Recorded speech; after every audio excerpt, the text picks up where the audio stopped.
Gracias, presidente. Bien, yo comparto el sentido que nos propone el magistrado Reyes en el proyecto 416. Efectivamente, en el caso concreto está acreditado que los actores participaron en el proceso de selección a la candidatura por la gobernatura del estado de Guerrero. Y también está acreditado que llevaron a cabo actividades que se pueden estimar como gastos de precampaña. Pues se actualizan las hipótesis que ha establecido esta sala superior al respecto. Es decir, esos eventos tienen la finalidad de beneficiar a esas personas y al partido político. También se están dando en un contexto donde se están llevando a cabo precampañas en ese estado.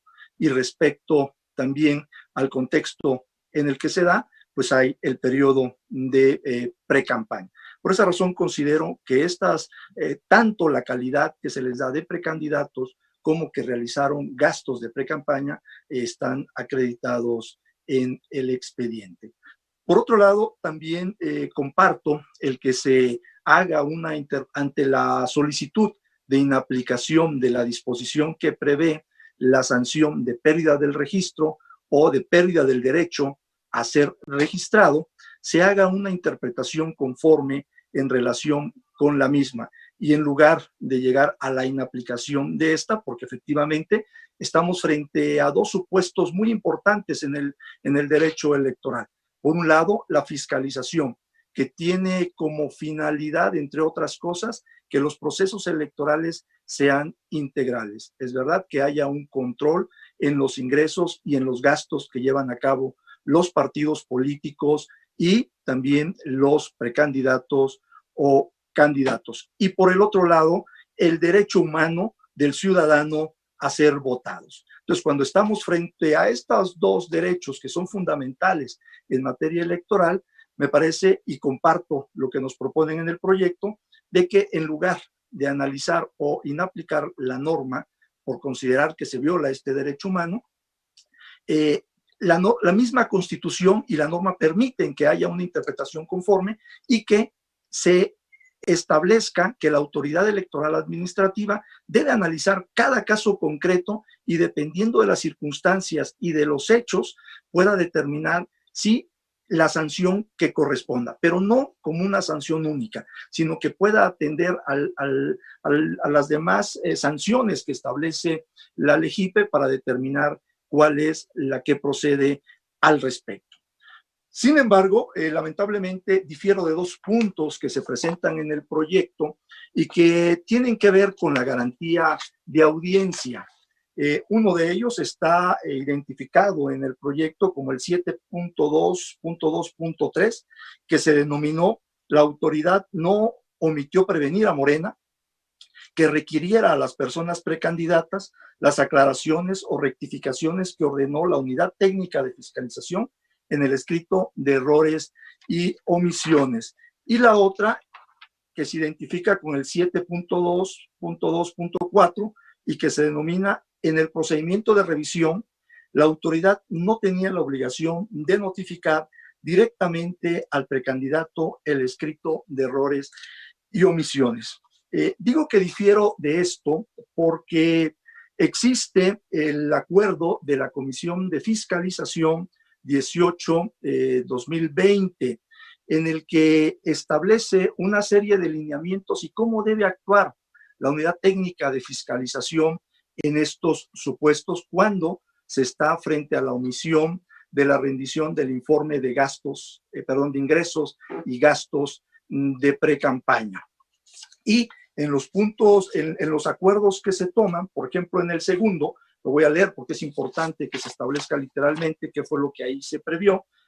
Dice, se ordena a la unidad técnica, dice el acuerdo 2, se ordena a la unidad técnica de fiscalización, requiera a aquellos sujetos obligados que se ubiquen en el supuesto de omisión, en el reporte de operaciones y o presentación de informe, para que en un plazo improrrogable de un día natural, registren sus operaciones, presenten los avisos de contratación y agenda de eventos, adjunten evidencia comprobatoria y presenten el informe atinente a sus ingresos y gastos en el sistema integral de fiscalización, con la firma del responsable de finanzas designado, de conformidad con los artículos 223, numerales 1 y 2, 248, 249, 250, 251 y 252 del reglamento de fiscalización y el manual del usuario del CIF aprobado mediante acuerdo 017 del 2017. Se ordena, el tercero dice, se ordena a la unidad técnica de fiscalización, notifique los requerimientos de manera electrónica a través del módulo de notificaciones electrónicas del CIF a todos los interesados.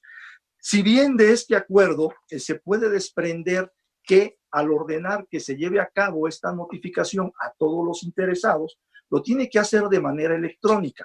Y para hacerlo de manera electrónica necesariamente tendrían que estar registrados los precandidatos. Y en el caso concreto no se encuentran registrados en el sistema integral de fiscalización.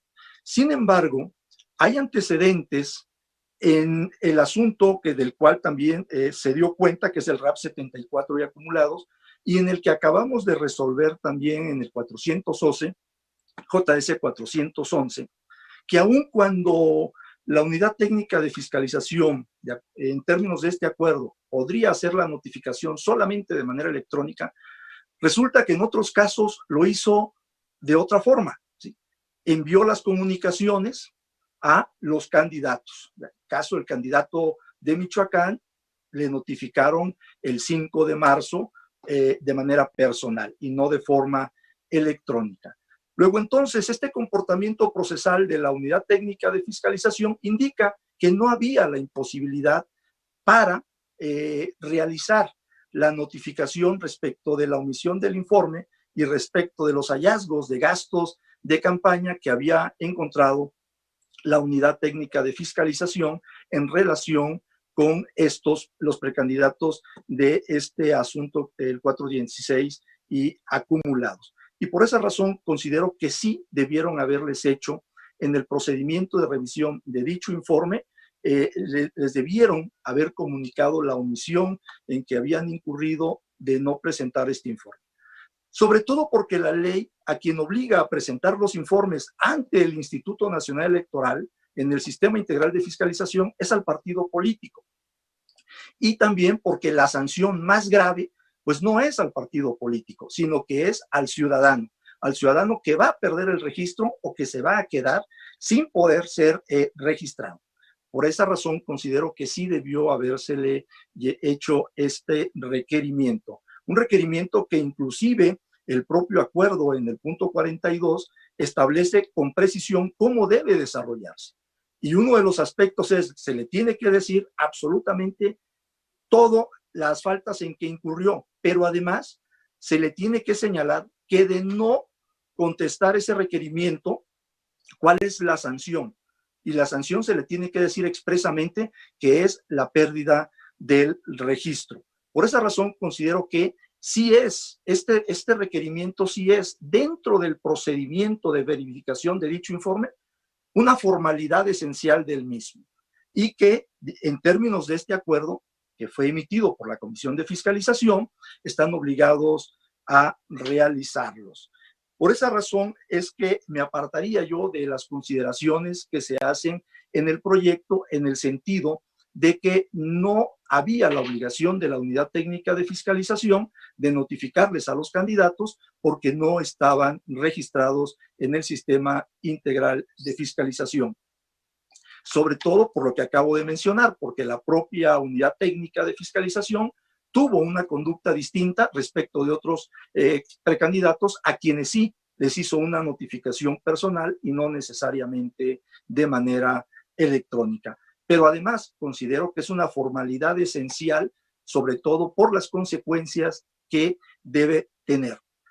No es obstáculo a lo anterior que se haya ordenado, que que la Comisión de Fiscalización haya ordenado la apertura de un procedimiento oficioso, porque la garantía de audiencia en la verificación del informe y en el procedimiento oficioso tiene consecuencias distintas.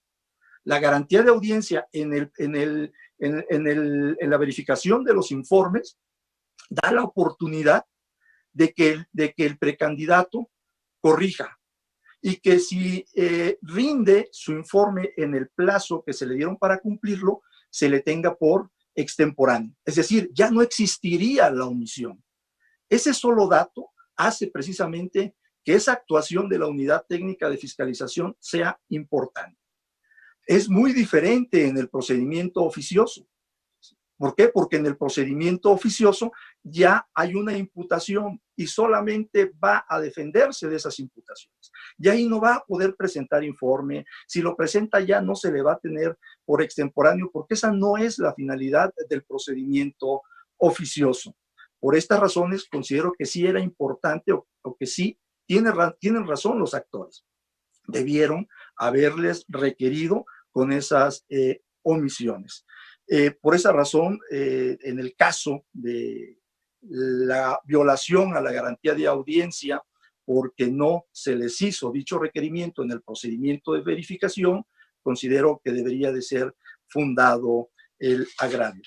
Por otra parte, en el tema que tiene que ver con que se les previno a través del partido político Morena, los requerimientos no pueden hacerse a través de terceros, ni siquiera a través del partido político. Como la consecuencia la va a sufrir el ciudadano, la va a sufrir el precandidato o la precandidata, tienen que hacérseles personalmente a ellos y no a través de ningún representante y no a través del partido político que además no sería su representante. Por esas razones también difiero de las consideraciones que se hacen en este apartado 7.2.2.3, en el que se dice que se les notificó a través del partido político. Por tanto, respetuosamente, aún compartiendo el sentido del proyecto, me reservaría a hacer un voto concurrente en relación con estos apartados. Gracias, presidente.